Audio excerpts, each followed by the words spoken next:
দক্ষিণ কোরিয়ায় পিৎজা মানেই দ্রুত পরিপাটি ঝটপট সার্ভ। কিন্তু আজ আমরা এসেছি দক্ষিণ কোরিয়ায় থাকা বাংলাদেশি এই দোকানটায়, যেখানে পিৎজার সাথে শুরু হয় আড্ডা। আর পিৎজা হাতে আসার আগেই বাতাসের গন্ধ বলে দেয় আজকের স্বাদটা একটু আলাদা। আজকের ভিডিওতে আমি আপনাদের পিৎজা বানানোর সম্পূর্ণ প্রসেসিংটা দেখাবো এবং পিৎজা খেয়ে আপনাদের স্বাদ জানাবো। এখানকার গল্প শুরু হয় রান্নাঘর থেকেই। আপু নিজ হাতে ছড়িয়ে দেন বেস, চিজ, সস আর টপিংসগুলো সাজান পরম মমতায়।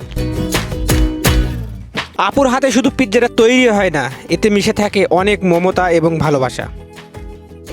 নুরুদ্দিন ভাই, কি অবস্থা একটু বলেন।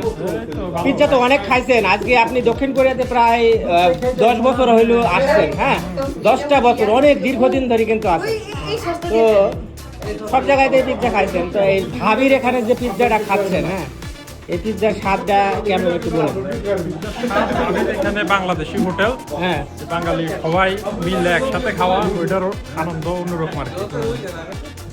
পিৎজার যেমন স্বাদ, সে সাথে আরো স্বাদটাকে ডাবল করে দিতে যে এই যে বাঙালিদের সাথে একসাথে বসে খাওয়া, তাই না? বাংলাদেশের চায়ের দোকানে খাইতেছি। আঙ্কেল, মাংনা কেমন একটু বলেন আপনি। হ্যাঁ, ফ্রান্স ফ্রাই বলেন। এটা আমি এই একটা খেয়ে দেখছি, অসাধারণ টেস্ট। ঠিক আছে, হ্যাঁ, আজ একটা পিৎজা খেয়ে দেখেন। এটা আমি খাবো না আঙ্কেল, আমার একটু একটা কামড় দিয়ে দেখেন, ওইটা আমি আবার খাবো।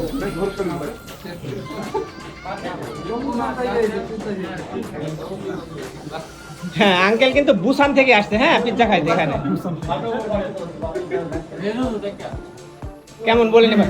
সুন্দর, অসাধারণ taste। অসাধারণ না? হ্যাঁ, আমি কিছু খেয়েছিলাম না, তো আমি পুরোটা খেয়ে ফেলবো এখন। অনেক সুন্দর, অনেক সুন্দর। ধন্যবাদ, ধন্যবাদ। দোকানটি দক্ষিণ কোরিয়ার সোংরি বাজারে মসজিদে ঢোকার যে গলি, এই গলির পাশে ডান হাতে অবস্থিত।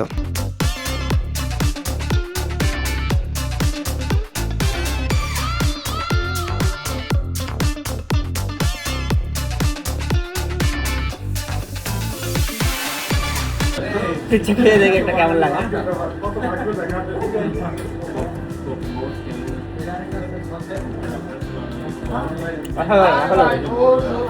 অনেক সুন্দর টেস্ট, সেই স্বাদ।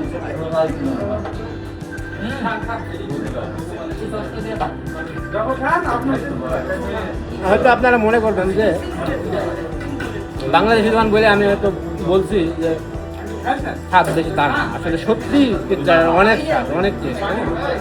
এরা হচ্ছে খগুমা পিৎজা, আলু, হ্যাঁ, মিষ্টি আলু যে পিৎজাটা কিন্তু আমি খাইছি অনেক জায়গায়,